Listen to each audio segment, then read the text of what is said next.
Welcome back to 3-Point Firefighter Shorts. Today, I'm going to ask a question to David Mellen. Mr. Mellen, let me ask you this. Let's say I've got a really good idea and I want to eventually teach at a conference because I think this idea is so good, but I've never done anything like that before. What advice would you have for me?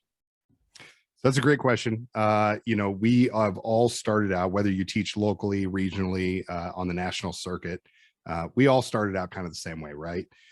So the first thing that I would tell somebody is you think that you have a great idea and that's awesome. It may be the worst idea in the world, right? So you need to bounce that off somebody that you trust, and then you need to bounce it off of somebody that you don't even know. Call a mutual aid department or talk to somebody who's a friend of somebody you know that doesn't really know you, and say, hey, what do you think about this idea?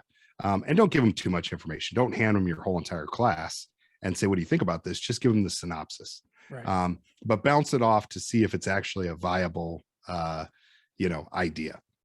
And don't be offended if they say no.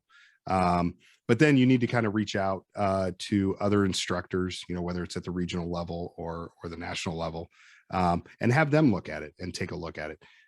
But the biggest thing about that question is, as much as I can sit there and tell people like, hey, take that, build it, train it, do it, and work towards that, you're going to get shot down. The very first time that I put in an article for fire engineering, I got an email back that said, those are the 2 worst articles I've ever read in my life. And I thought, oh my God, that was really, really harsh. Right. And that came from somebody who's very prominent in that publication. And I was like, oh my God.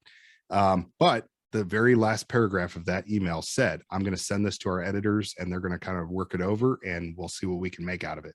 And one of them got put online a few months later. So there's always some work that can be done.